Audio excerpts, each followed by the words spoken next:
Today's show is sponsored by ExpressVPN. Don't let others track what you do. Anonymize yourself at expressvpn.com/inside.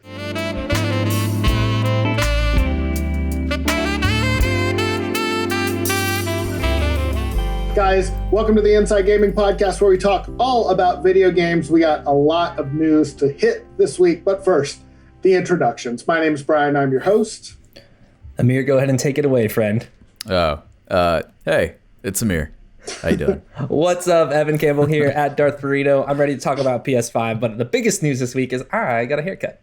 I cut it myself. You did? Yeah. Ah. It's beautiful. That's it looks really good, man. Thanks. Yeah, Good. you did a nice. Yeah. All right. I think since your beard is bigger, it's like I didn't even notice at first. I thought your hair was just kind of going into your beard. That's the plan. Doing, you can't do too much Right. at once because then the kids start crying and it's not good. I have full-on COVID hair, hasn't been cut. I don't know if my hair's been cut all year, and I got my driver's license renewed, so I had to take like a photo, and like the long part and my beard, it just makes me look like a lunatic. You should have worn an eye patch to the DMV. Yeah, exactly. Punished Gar. Let's talk about the PS5, guys. They tore it down. We got to see the innards today, or this week. Pretty impressive, I thought. Especially, I've never heard this much talk about cooling when it comes to a console, but everybody's been super impressed. The heat sink on that thing is massive. The fan is huge. What did you guys think overall? I don't know. This is where I think consoles can kind of shine, or at least it's interesting just to see how they fit all the parts together. Whereas, like with a PC, it's just kind of a big box. It can be kind of a mess. But these are very sort of specifically engineered, and it's cool to see inside. Yeah, I don't think we've ever seen anything like this in history where a company did its own teardown, at least not for consoles. Is that true? Yeah, I don't remember this. Yeah.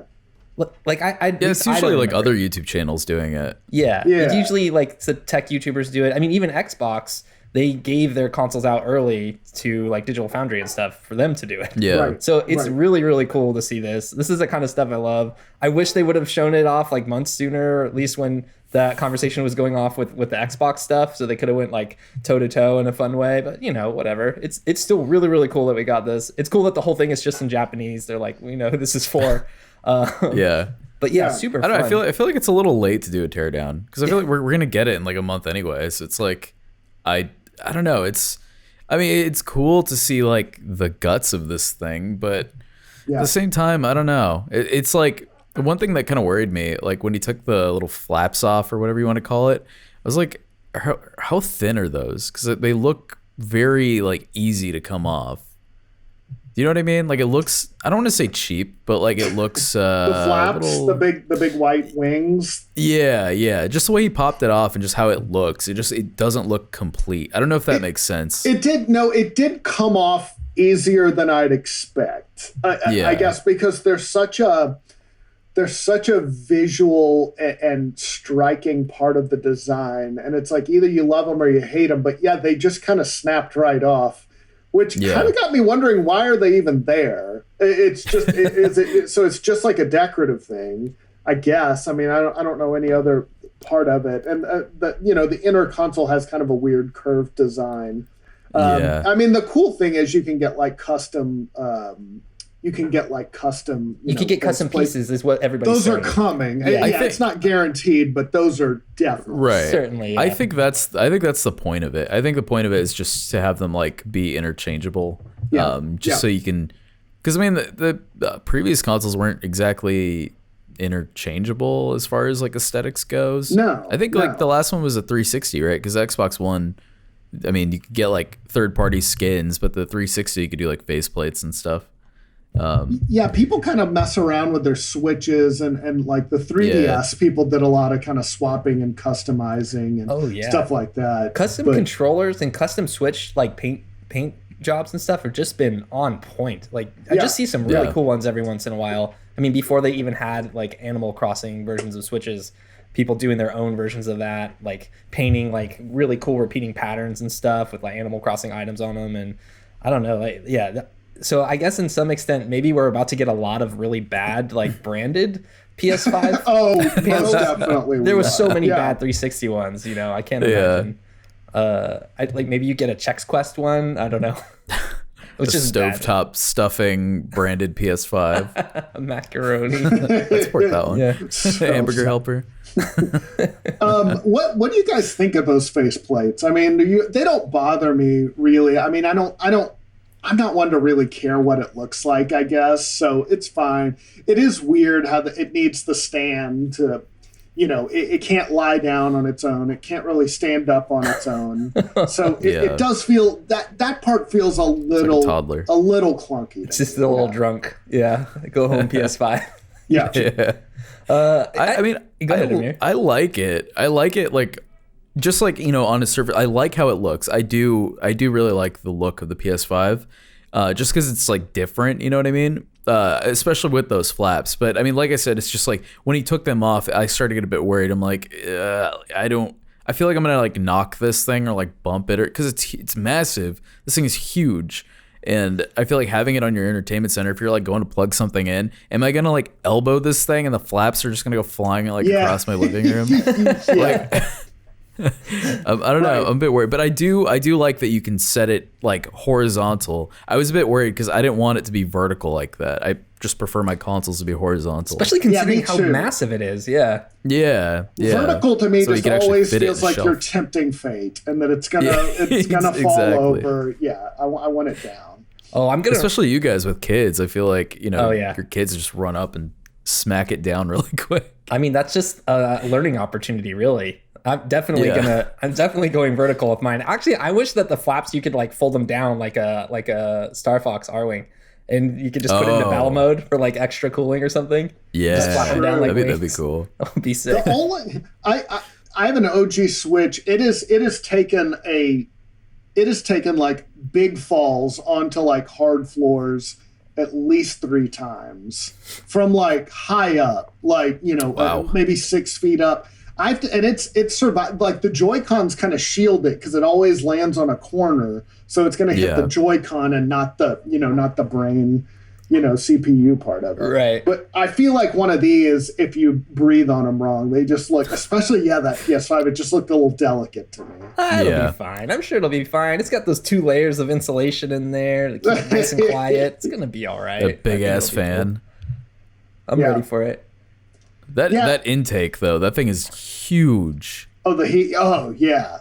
It looked like I don't know, something you would put on a hot rod or something. Yeah, that literally it looks like a car part. All of that stuff looks like car parts. It really did.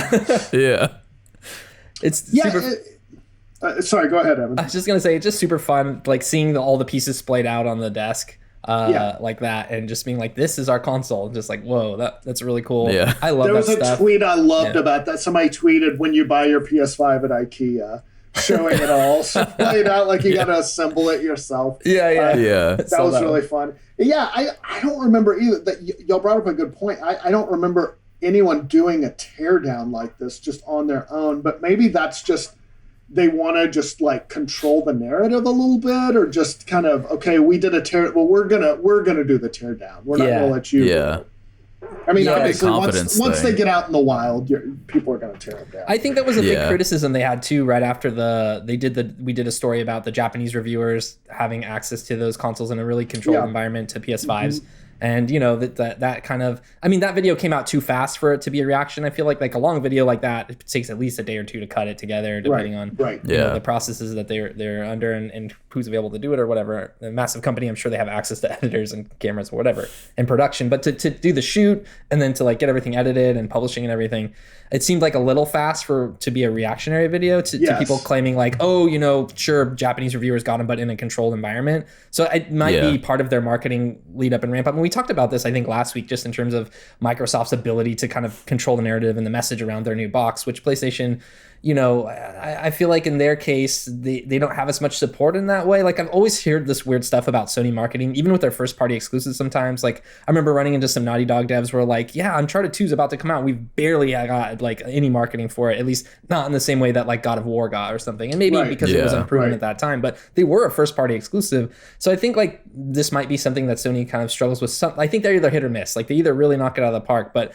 in terms of like for the PS4, for example, the narrative leading up when they had like Adam Boys and Yoshida like trading, like doing the transferring thing, and like also the like this is how you share games on PS4 stuff, like all of that. Those marketing beats I think are really important because otherwise people just kind of run away with their own narratives, and when you don't say anything, the conversation is generally taken up by the audience and people like us, right, who just we only talk about the news that's reported. So if we don't have any PlayStation stories, it seems like we're being like super biased or whatever. But I'd love to talk more about the PlayStation 5. I'm excited for Ratchet and Clank. They haven't showed that game, since the Gamescom, and they showed primarily half of the same demo that they already showed, So it's like, it's always give and take with that stuff. To me, it felt like from a marketing perspective, it felt like they were trying to take a little of the attention away from Microsoft, because I feel like Microsoft had just kind of once again pulled the attention back onto the Series X. It seemed like it seems like they're both just trying these little jabs at each other to shift that news cycle away. And at least I don't know. I mean, but it's also it's getting close to D-Day here. I mean, we're like a month D-Day. Out, a little over a month out. It's almost. And soon it will be less than 30 days away, right? Like I keep waiting for that because I write a lot of the YouTube descriptions and stuff. So I'm always like, is it a month yet? Can I say less than a month away yet? But it's coming. The PS5's the 12th, so so it's almost. Oh wow. Yeah, it's crazy to think that all this stuff is about to happen, like those, and then Cyberpunk. It just went gold. Like that's about to come out. Just like all this like long-awaited stuff. It's gonna be. I'll be interested to see the holiday. Like if people, if people do go out and buy a new console. Like I'm wondering, because it's like the economy's looking a little shaky again. Like there's not going to be another stimulus. Are people going to have money in their pockets? And I feel like a new console is one of the first purchases that people would decide against, at least like in the short term. I mean, maybe instead of a new run of stimulus checks, what if we just get next gen consoles? Next gen console stimulus, consoleless checks. Just take our pick. Yeah. Everybody gets a PS5. Sign me up. You've got my vote. Whoever does that first. Yeah. Not really. I can buy my own PS5. It's fine. Amir, are you buying new consoles at launch? Probably not at launch. I might wait a bit. I mean, because the thing is, like, there's no game that I'm like immediately excited for. To be honest, like, I'm more excited about like the upscaled versions of games that I like. It's weird because I'm like, oh, cool, because I have like a base PS4. I'm like running everything like the way they would have looked at the launch of the previous console. So like I'm more excited just to see like all the games that I've experienced like over the last however long, but in like 4K, like super, pretty. There's really no games that I'm like immediately excited for that I like absolutely need the console launch. Like maybe Miles Morales. I mean, what else is like a launch? There's Miles Morales, Ratchet and Clank. For PS5 specifically, what else is there? Which is launch window? Yeah, Ratchet and Clank. I don't even think has a date yet. It's not a day Souls one. remaster. Oh, okay. Souls, yeah. That's probably the big one. For me. Yeah, my big release this year is just Cyberpunk, but like I have a 1X, and I feel like it's going to run fine on that. Yeah, and I feel like that's going to get me through. Yeah, and they're doing the free upgrade, right? So like you could buy it on previous gen and then just throw it into your next gen console. Are they one of the ones that are doing like the? Yes, I think so.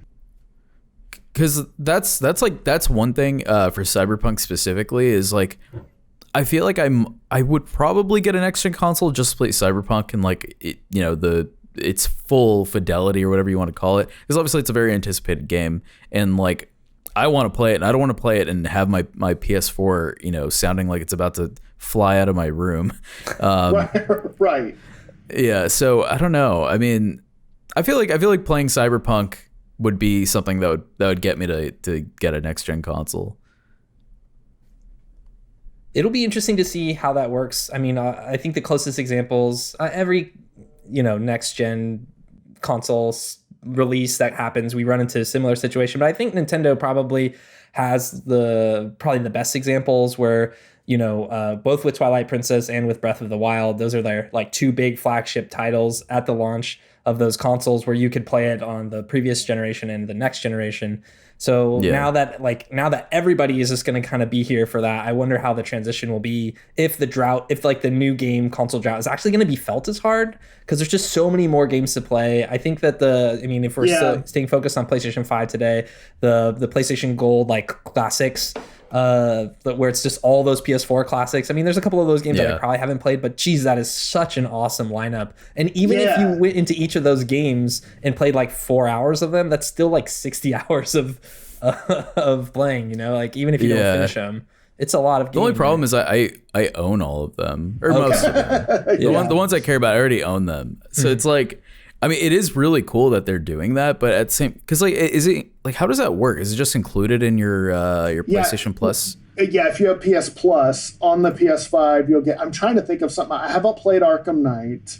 Didn't play Days Gone. Didn't play Detroit, but Detroit's already been a PS Plus game. Detroit's great. You should play Detroit. I mean, a lot of these are like good games, but yeah, it's kind of like, okay, but I've got all these. I think this is just definitely a response to Game Pass. If it had been Persona 5, the Royale edition, that would have been sweet. Yeah. I think I was joking with Connor in the last feature that we did. It didn't make it into the cut, but it was like everybody's super excited for next gen consoles. When as soon as everyone gets an Xbox Series X, the first thing they're going to play is Minecraft, probably. Right.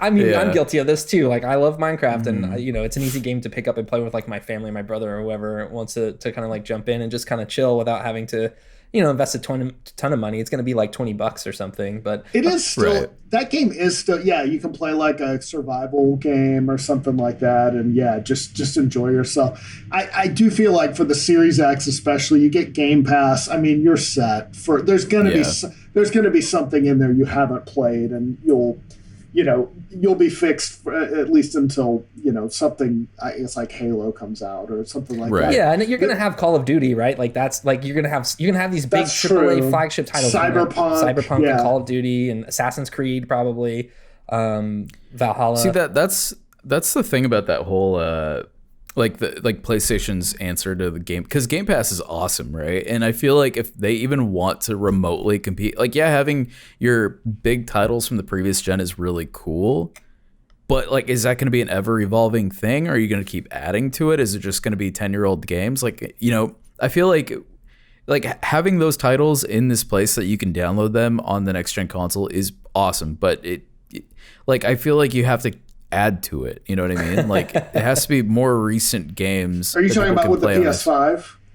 Yeah, because I mean, it's like, okay, cool, I'm gonna play Mortal Kombat X when Mortal Kombat 11 is out, it doesn't make any sense. I feel like this feels like a one-shot deal that they're doing. That's a total guess on my part, but I think Sony, and they've even said, I think, like, no, we're not going to put first-run games out. We're not going to do what Game Pass did. These games are too damn expensive to make. Right, we're just not going to do that. Which is fair. I mean, it's fair, but like, Microsoft does it. But then again, Microsoft has a shit ton of money, so I think that maybe they probably don't have to worry about that. No, they can. Yeah, much. Absolutely, they can afford to do that. There's we talk about that a lot. They're so much bigger than Sony and Nintendo. There's also like a lot to be said about the structuring of how stuff like that works. It's not like somebody at a company one day can decide, oh, let's just do that Game Pass thing. It's like it has to go through so many different committees and meetings and like the counting department. And they can't just switch gears like that. So like basically somebody who's like in the PlayStation department's like, oh crap, like if I don't know if this is the case, but if they're like, oh crap, we're like, the Xbox is feeding us our lunch with Game Pass thing, what can we do that's the closest thing? It's like, okay, PlayStation Classics, we'll get all the PlayStation 4 games, we'll put them on PS5 and let's do that. And it's a lot easier to push that through than to change the entire way that your revenue structure our works. Revenue model. Yeah. And I think it's, and these are games that are not that old. They'll still look good. They don't have to go like all out with the backwards compatibility like Microsoft did. They've already shown they don't have much of an interest in doing that. And they've said there's 100 games coming. They said there's like 100 backwards compatible PlayStation Classics, right? Yeah. Like, I think, the PS4s. So I think they're going to try to get like I think they're going to try to, not necessarily close, but just get to where when you buy a PS5 on day one, you'll have a bunch of stuff to play. Even if it's you playing Monster Hunter again, you'll have something. And it does work with discs, right? Oh, yeah. Like, I didn't imagine that. Okay, cool. With PS4 I don't know. The backwards compatibility aspect? Oh, I don't know. That's a good... I'm not sure about that. Because, like, that's one thing. I could have... I'm pretty sure it does. Like, because a lot of people were saying, like, oh, if... Like, why get a digital version if that'll make my library, like, obsolete? Yeah, you know what I mean? Yeah. So I'm pretty sure it does, but, like... Man, like I feel like it has to be completely backwards compatible, at least with the PS4. Yeah, at PS4 least. discs will work in PS5, obviously, as long as it's not the digital edition. Yeah. Oh, okay, all right. Yeah. So that's good. I don't know. I don't see myself buying, like, if I'm going to buy one of those on day one, it would be the PS5. But I don't know if I would buy that. Like, the Switch I bought on day one because I wanted to play Breath of the Wild, and I didn't want to dust off my Wii U. And it was the form factor, too, that was kind of cool. It's like, oh, I can play this game, but, like, on the go. Like, I use mine in handheld, like, almost all exclusively, almost for me, yeah. Yeah. So, but I don't know. I'm going to have to wait. And that's kind of what I did with the PS4 too. I waited a while until it like built up I think until there were like 5 games I wanted to play. Yeah, I think with the Switch I waited like a long, like probably like 2 years before I got one. Oh, yeah. Or I mean, that might be an exaggeration, but I know I waited like a long time. It's also hard. Like when it came out, I just started at the or I was and there's kind of this group hype that gets built up. Like we all wanted, or it's like we all wanted to like play together in the office and stuff. So it's like you don't want to be the one left out. Yeah. No, totally. So we talked about the Japanese media got a hold of the PS5. They basically just said it's super quiet, right? Like that was the main. The reviews I saw were sort of surprisingly shallow. I mean, they played some games. They liked the control, but they didn't. I didn't really read any. I mean, I'm reading translations, but nobody really had anything super profound to say. The main thing was it was super quiet. It seemed the cooling system was cool. Yeah, exactly. But yeah, I don't know. I think Sony's going to be fine. They recently just came out with some group did a study to see like which next gen console are you going to buy. Like if you're going to buy one, who are you going to get? Who are you going to buy? And most people said a PS5. It was 72% of next gen pre-orders in the U.S. Those customers chose a PS5. Wow. It was a study from market research company VGM. Okay. And I guess they surveyed people who, I don't know if they surveyed people who pre-ordered. It was conducted in September using 511 U.S. respondents. 15% said they managed to successfully pre-order a next-gen console. 72% went for, within that group, 72% went for the disc edition of the PS5. 30% went for the Series X. 10% for PS5 digital, and 8% for the Series S. I guess I'm not surprised entirely, right? I don't know. Yeah. We probably talked about it to death at this point, just in terms of, obviously, Xbox is allowing you to play a lot more ways than you have before. And with Game Pass and xCloud coming, I think people are like holding on to their PCs tightly. Just like, you're okay, buddy. Don't worry. You got a couple more years left in you. Well, I remember Microsoft saying specifically like a long time ago that they weren't necessarily concerned with people getting on their console, but they just want people in their ecosystem, which I feel like they're going to succeed in doing that either way. Yeah. Like I feel like even if the PS5 does outsell the Xbox, it doesn't matter because like a lot of people are playing on PC, a lot of people have Game Pass. Right. Technically, they're still kind of playing on Xbox in like a weird, like by proxy, right? Sure. Yeah, I think if you have a PC with Game Pass, that's just fine with Microsoft. Yeah, exactly. I think they're completely content with that because they're getting your money one way or the other. But it also makes sense. I mean, given the PS4 did really, really, really well. I mean, it went over that 100 million units sold threshold, which is like all-time great. That means you're up there with the Wii and the PS2 and all. So it's like not that, I mean, we kind of knew that, but I feel like low key it had like a really, really great generation. Well, it's also like the narrative switched so hard from 360. And this is the stuff I get excited about historically, is seeing it. Because right now there's a lot of PlayStation 4 fans, because a lot of people grew up playing PlayStation 4, or that's like their first major console that they really like invested time and money into games on that platform. So there's a lot of like brand loyalty, I guess. I think it's a little bit more than just brand loyalty, but I think before that was the 360 for a lot of people, at least in the US. It was like you couldn't go on any forums or message boards. Everybody knew the 360 was better than the PS3, which I think is debatable. Like, I love the PS3. I just played 360 more because that's where my friends list was, right? 360 had better online. I felt like the multiplats were better. Yeah. I think it was the high water mark. Yeah, but they didn't have Metal Gear 4, man. They didn't have like, you know what I mean? They didn't. There's just like Sony again just kind of knocked it out of the park with the exclusives in terms of like, I know people give Uncharted multiplayer a hard time, but I spend a lot of time playing Uncharted 2 and Uncharted 3 multiplayer. Like, I love those games, like single player campaigns. Like, in terms of like what's the better console, it's always just like a crapshoot of an argument, I guess. But I think like the narrative around the audience was just like, it switched so hard to the PS4 camp when was it Don Matrick and everybody at the Xbox, when they just screwed up that rollout, bonded so hard. They had like such a I don't know if it was a lead, but I think they were definitely like neck and neck with Sony at that point. Yeah, it was like a crowd favorite for sure. Right, and then Sony just skunked them this generation, at least with the PS4. So I think, and again, we've said this, but I don't think Sony has put out a bad console.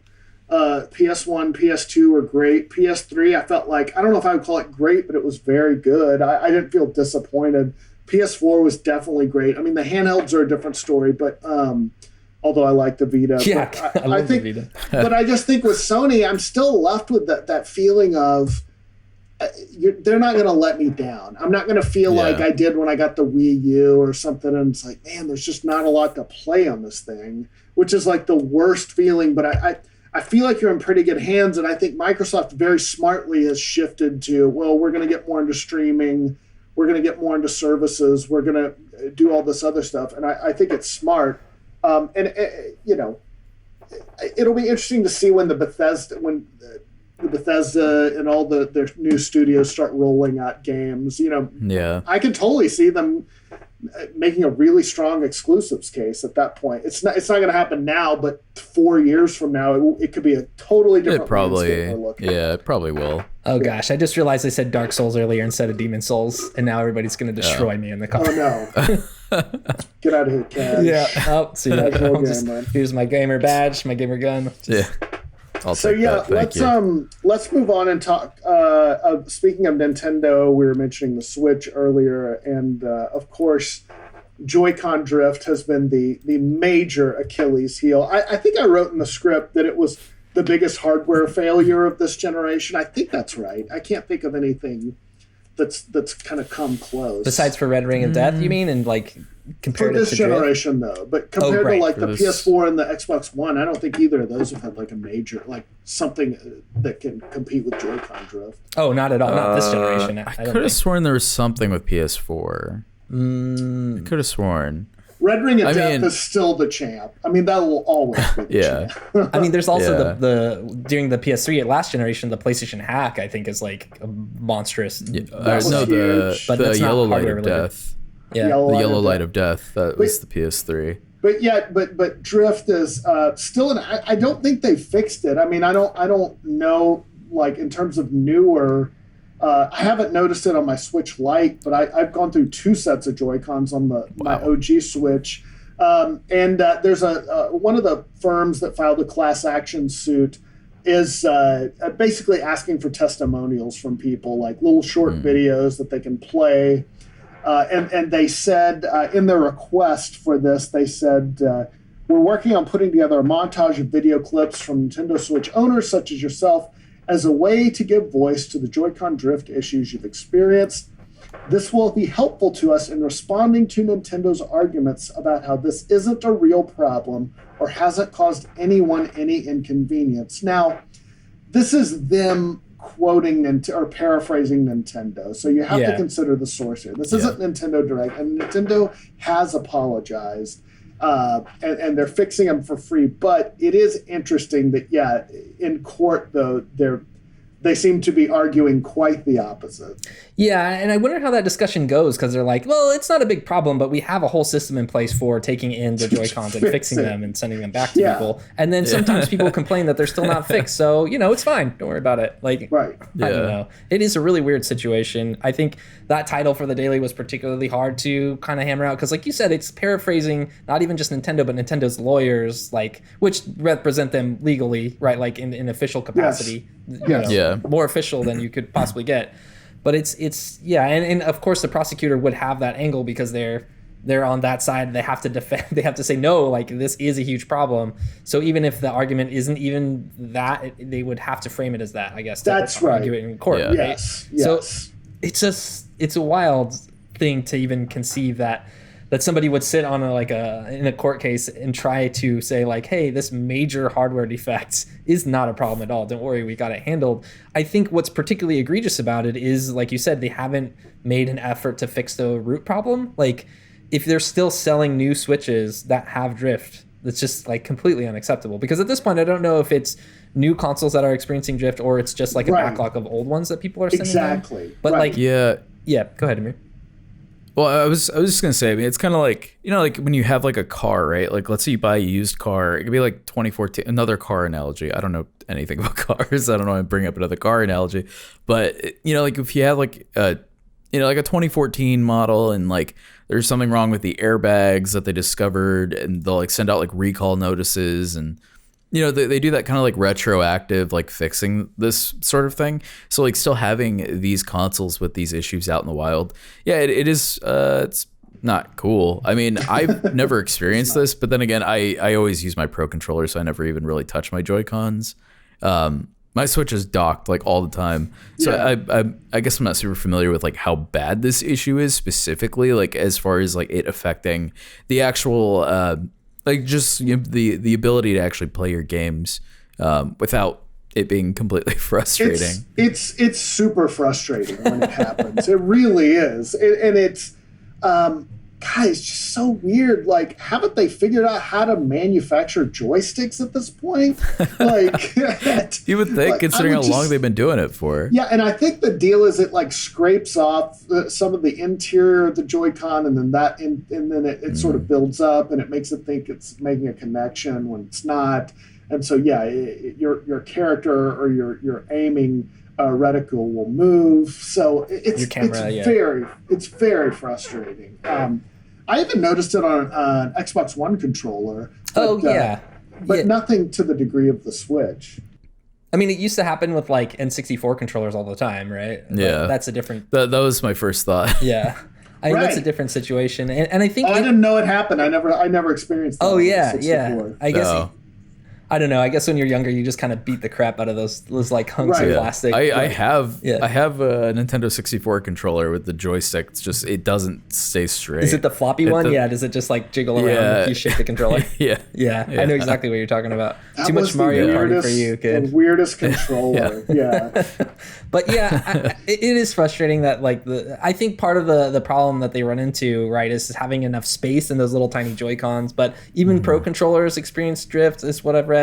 Mine is fine. Like I've never had a problem with it. I don't use it too much anymore, but I think it sucks. Like it just sucks. Like I wish that there was a more like forward facing approach from them to like just say like, hey, we're gonna fix this like in the next iteration. But it seems like they're just holding on until like Switch Pro comes out, right? This was rumored for next year. Yeah, that's right. Just like we're just gonna sell as many of these as we can, Joy-Cons. And then if you want to fix it, buy a Switch Pro.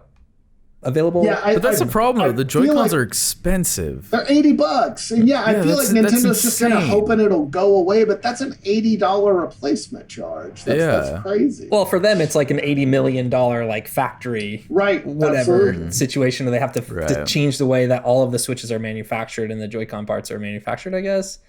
But I'm curious how much harder it is to fix a Switch Lite than it is actually just taking apart a Joy-Con and fixing the analog, because you'll have to take the whole casing off. Right. I can't imagine that's as easy. No, absolutely. I don't know. It's a bummer. is a bummer, and they need to fix it. It's one of those things like Nintendo, for all their carefully crafted, just cuddly reputation, they can be very anti-consumer at times. Yeah, I think that's fair. Case in point, the Mario 35th anniversary collection. Oh, you're not a fan? I just think the whole limited availability thing is stupid. Right. Yeah, it's dumb. All right, let's move on to another story. Genshin Impact. I don't know if y'all played it. I've been playing it on my phone pretty darn good. Really? On your phone? I didn't realize. Yeah, it works crazy well on. I think I have an iPhone XR and XR, whatever you call it, but it's like the controls are good. I mean, it's a full-fledged, RPG. I say JRPG. It's made in China, so it's not really a CRPG. Yeah, anime RPG. Yeah. The C stands for censored. Not to blow your story. God, there you blew it. You blew the story. This is the game that's Breath of the Wild with waifus, right? That's okay to describe it. That's exactly what it is. Yeah. Gotcha. And cool. It's recently come out that they've censored. Surprise, surprise! Can't say Hong Kong. Can't say Taiwan. Can't say Falun Gong. Can't say weirdly, and you can't say like Putin, Stalin, or Hitler. What about Tiananmen Square? My favorite thing to just spam in chat. I'm sure that's it. Yeah. But and people were kind of, this made the rounds this week, and then Daniel Ahmad pointed out, that's the law in China. They can't. There's a specific law about this, but weirdly, that doesn't apply to outside of China. Mm-hmm. But I guess they, and sometimes developers there will make two versions. But I guess now they're like, we'll just keep the same version. For everybody. I mean, the American perspective, if you're like Americans making games, I don't think you usually think of, and even movies and stuff too. Like you hardly would consider the rest of the world as like.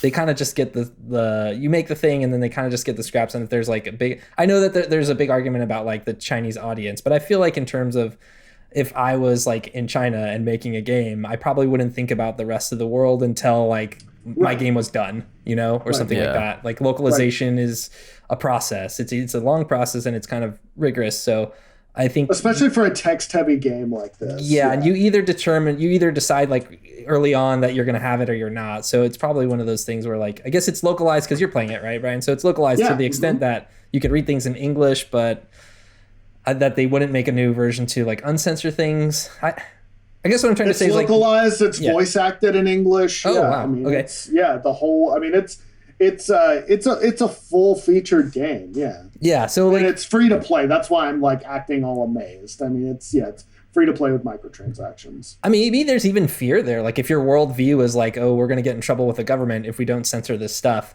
And like even the idea of like attempting to make another version that's for, like being in China and then you get also in trouble if you make a version just for Americans that isn't censored. Is it worth that work?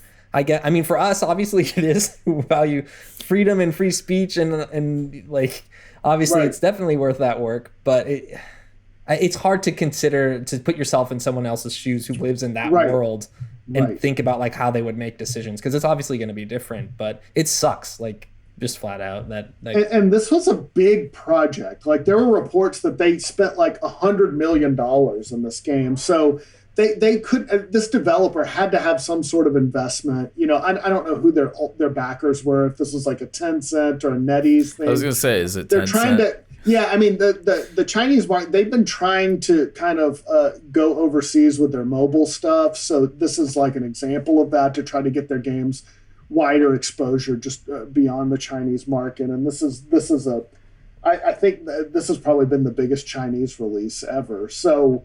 And it's good. The game is, I think, worth it, especially considering that it's free. But yeah, it is a bummer and a reminder that, there's a different set of rules there. And not just there, companies here will, bend over backwards to not offend China, as we reported. I mean, Blizzard, banning the Hearthstone player. Call of Duty this year. Pro Hearthstone. Or pro Hong Kong. Yeah. Mm-hmm.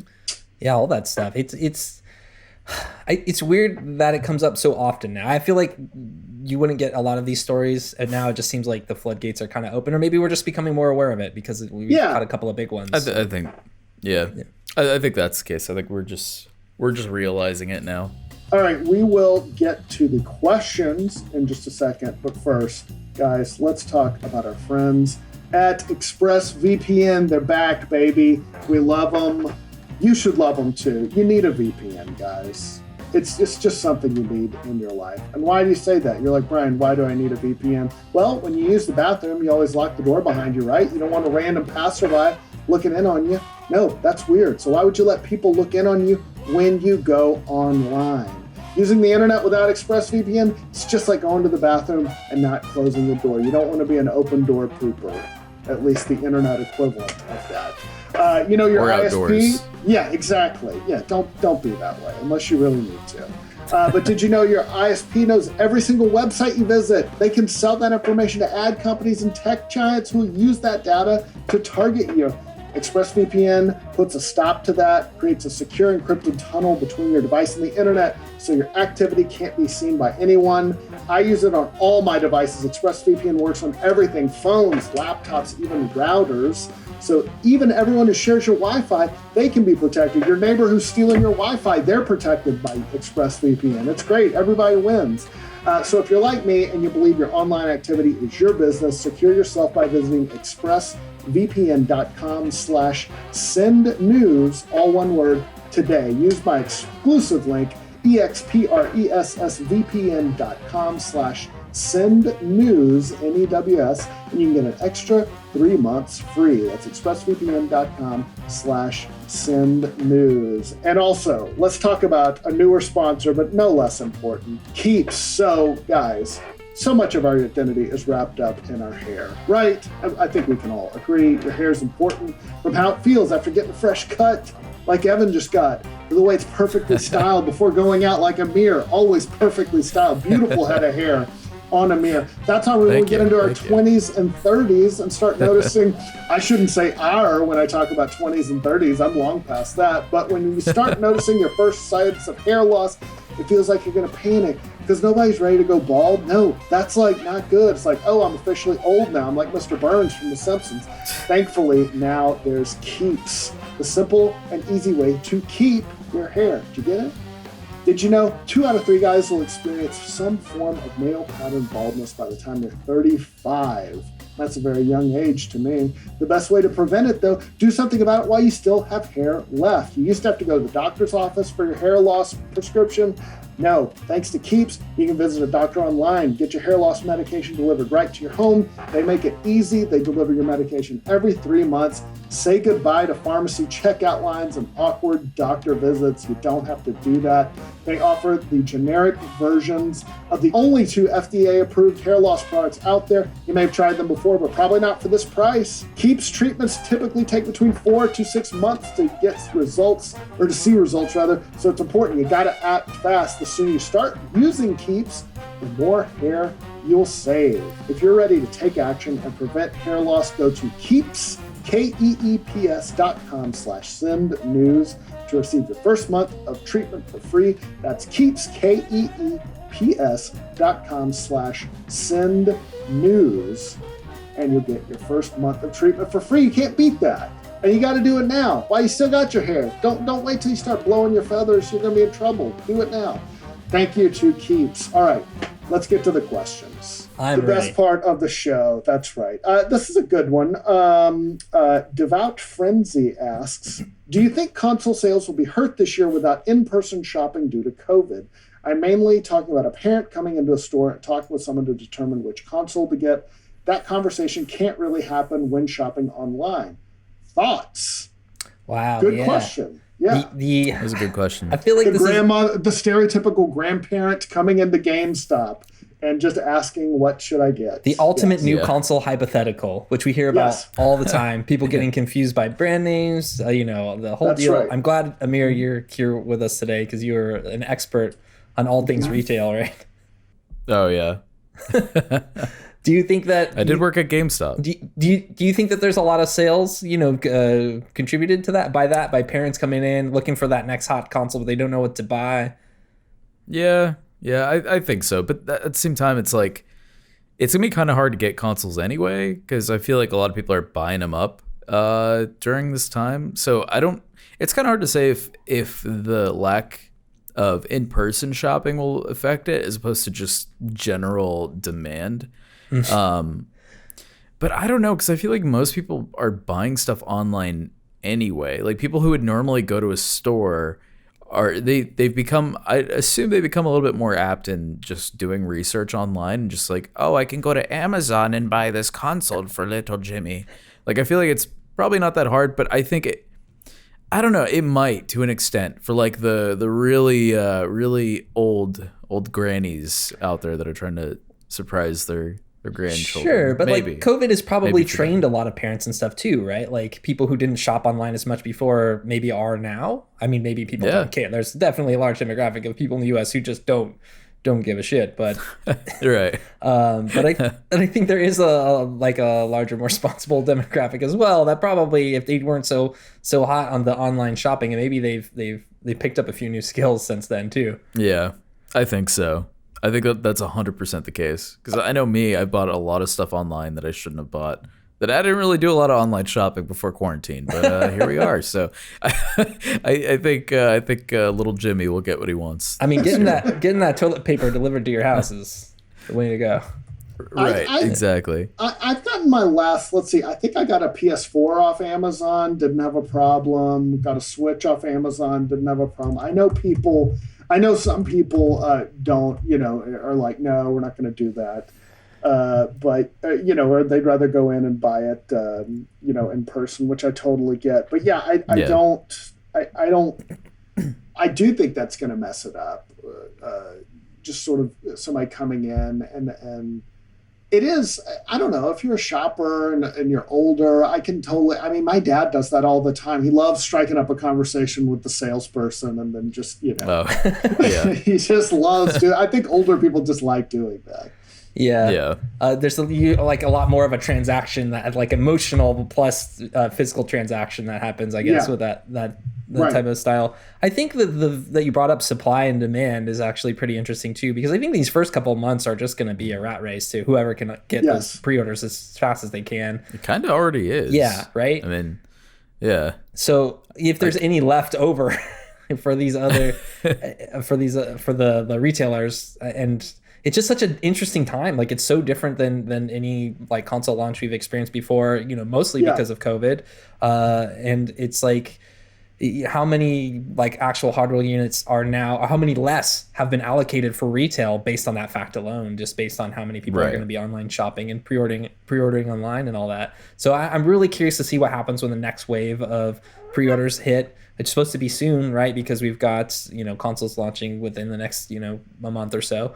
So yeah, I'm waiting for that so I can try and snag a PS5 because I didn't get one in the first round. But it's definitely a question that I'm curious about. Honestly, I don't think it will affect it that much just because of how prevalent online shopping is now. Yeah. I think it'll hurt GameStop. Yes, for sure. Yes. I mean, they're really, they have been looking forward to this for years, the next gen consoles, because it's like this is some of their last opportunities to have people coming into their stores and picking up a new console before they completely go under. It's going to be, but I'm sure GameStop will be fully reopened and mask free next month, so you can be as dangerous as possible. Come on in, Gertrude. Right. Steve Allen asks, what do you think the next console generation is going to look like in 3 to 4 years' time? Game Pass 5G, PS5 Pro, 4K Switch. Well, the Switch Pro allegedly is going to be 4K or some form of Pro. I'm holding my breath. I guess I'm not holding my breath on that one. I love this question just because new consoles, like the next console generation hasn't technically hit yet, but it's like, what does this look like in 4 or 5 years? I think that's super fun. He's asking, I guess, what sort of generational refresh are they going to do? That's what it seems like. Kind of like we had the PS4, like the PS4 Pro, slim models, the whole thing. I think the cloud services are going to be a lot stronger than they are now. I think that'll be the biggest noticeable difference. I don't know if Stadia will be around, but I'm sure xCloud will. Amazon Luna. I just think there are going to be a few more big competitors in the field, and they're going to be up and running in 3 to 4 years, and like running a lot stronger. Do you think because of that, like the new feature, like on the back of the box selling point is going to be like what kind of Wi-Fi adapters inside of these boxes? Like, do you think we get like an Xbox Series S Plus and it's like with new and improved like Ethernet connectivity or something? Like the idea of being like 5G tower. to improve your internet connection as much as possible if you have like that would be great. Stuck in an apartment or something that doesn't have wired Ethernet. Right. Yeah, maybe. Yeah, I think could be. Yeah, I mean, even just the idea of a Series S Plus is kind of exhausting to me.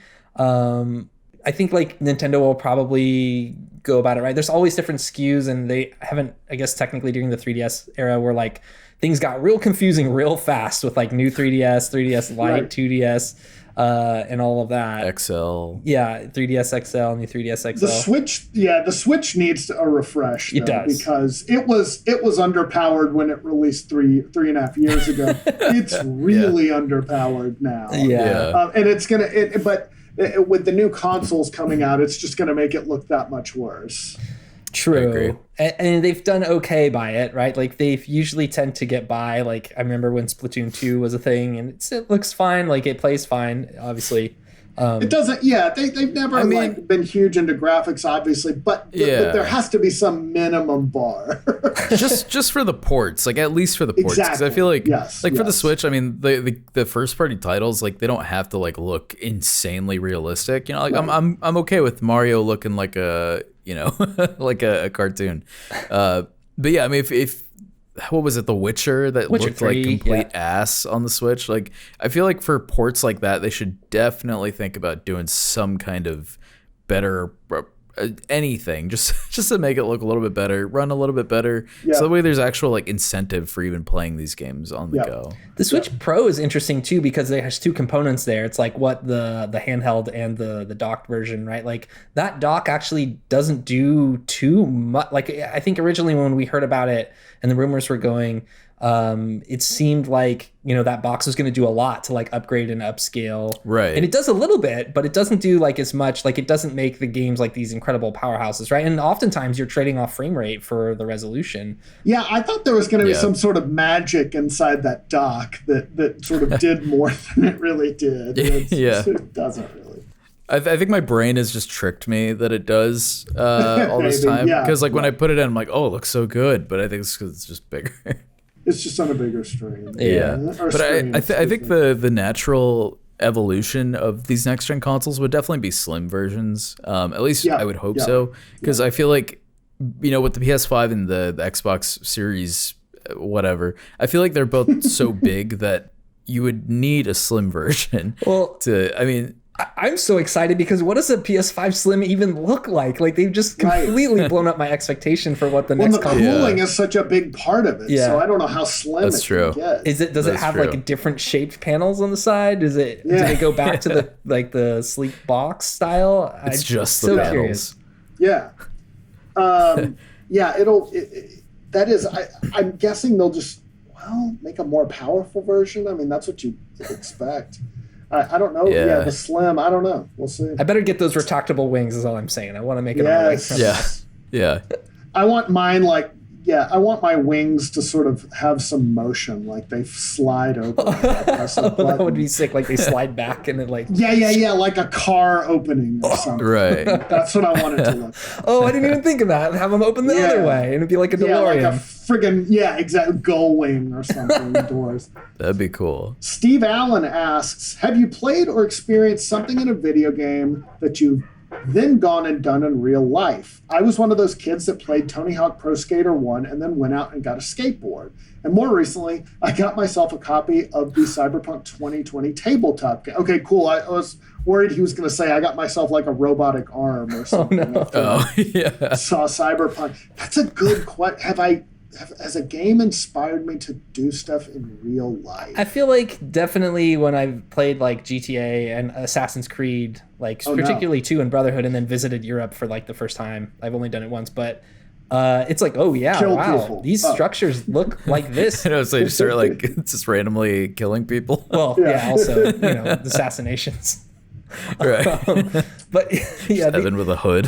These buildings and stuff just look like this, and they like it's just civilization has literally just built a city around all of this. It's wild to see. Yeah.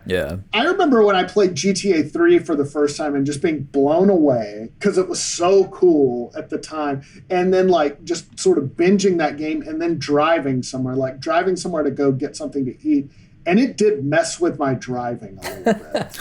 Not like I went up on a sidewalk or something, but it just like that's the closest correlation. Oh, Saints Row 3 and 4 does that for me like big time. Like I have to stop my brain from being like, yo, dude, like slow down, chill. Like, calm down. Yeah, chill. Yeah. Not in like a dangerous way, but like you definitely like makes you think about playing the game. I'm sure there's other things. I don't know. I think the real weird one when I was producing esports content is like the thing everybody wanted to always do was like take CSGO players and have them go to like a real gun range and see if they could actually be as accurate. Right. I wonder if people, I think somebody must have made that video by now. I'm sure. Or like having real guitar players play Guitar Hero or Rock Band. That was a big thing for a while. Yeah. I think for me, cause like, my answer is probably very similar. Like I grew up playing a lot of Tony Hawk, a lot of Dave Mirra freestyle BMX. So that definitely got me into skating and BMXing, just from playing those games. So yeah, that was, I mean, it got me to get more active. Oh yeah. But aside from that, I mean, yeah, I would say those are like the main ones that actually like got me to go out and do something. Because like you're playing it, you're like, okay, I know how this works. I think I can go out and do a kickflip. I never did a kickflip, but I tried. Oh, yeah, I was gonna say the Tony Hawk shit a bunch of times. Yeah, the Tony Hawk connection is real. Like, yeah, we would used to play like Tony Hawk for like 2 hours at a time, and then just like go out and skate and just like not be able to do anything. Just be like, oh, whatever, it's fine. And get all hot and sweaty, and then you just go. Right. You don't need like years of practice in the game to make it work. Yeah. Exactly. Yeah, for sure. I know exactly what you're talking about, Amir.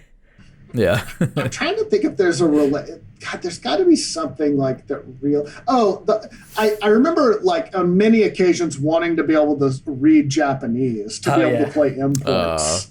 Kind of not the same thing, but like a little bit. If I could just. Golly, if I could read it, I could play so many more JRPGs. That would be so fun. Yeah, I definitely took like 2 semesters of Japanese in community college because of just like so many, like just playing so many Japanese games. And like you do learn a lot. Like you can start to read if you're really adamant about it. But you know, the thing about a second language and learning it when you're older is if you don't use it, you don't retain any of it at all. And if you're not like, and living like, it's not like in Texas, like learning Spanish is helpful because you're just like, you're so like, we're close and there's a lot of Spanish speakers. And so you can get some reps in, but Japanese is a whole different thing. Yeah. And then the other, there's something you just have to watch anime every day. Yeah. And there's definitely like a couple of those people in those classes too, of just like, oh yeah, we're here because of anime. And then there's, international students as well who are learning their, it's a weird mix of people. And I think ultimately is what also made it hard because we're just hardcore weebs. It's not that. It's just like everybody's kind of socially awkward anyway. And I mean, even I was, even in community, I still am, honestly, for sure. So I don't know. It's something that you do have to have that conversational element. So if you don't have like family members or someone else who speaks that second language, it's really hard to like strike up that connection where you're not like don't have that fear of like constantly being judged or whatever. I don't know. It's hard. Right. I have thought about getting some of those like language learning games and stuff, where it's like, okay, well maybe this will help me, learn something, but yeah, it never gets past that I should do that, part. It never makes that jump into actual reality. I'm waiting for your blog posts in 15 years, Brian, when you do learn Japanese and then play all your favorite Dragon Quest games. And just go full Tim Rogers. That's one of the things. And still to play 10, which is an MMO, but it's only, and you can get it on the Switch. I downloaded it on my Switch. You just have to make a Japanese account. It's really easy. Yeah. But it's all in fucking Japanese. Like you can't. I mean, you're just sort of running around like, okay, I think this guy's clearly a weapon vendor, but I don't know, I don't know what I'm buying. Yeah, exactly. He just sold me 50 wooden swords. Yeah. It's cool that I'm playing this, but I'm like, I really feel like a foreigner in this game who should not be here. Apparently there is a small community of like English speakers, but it's very, very small. That's the weebest of the weebs. All right, well, I think that is going to wrap it up for us. We hope you guys have a great week, and we'll see you next week right here for the podcast. Bye. Yeah, I just feel bad for Sakurai every time one of these characters gets announced because there's no winning for him. No. Everybody's mad. Somebody's not getting their character. And did you see that Twitter broke the moment that Steve from Minecraft was announced? Instantly. Instantaneously. Just broken. People excited, people mad.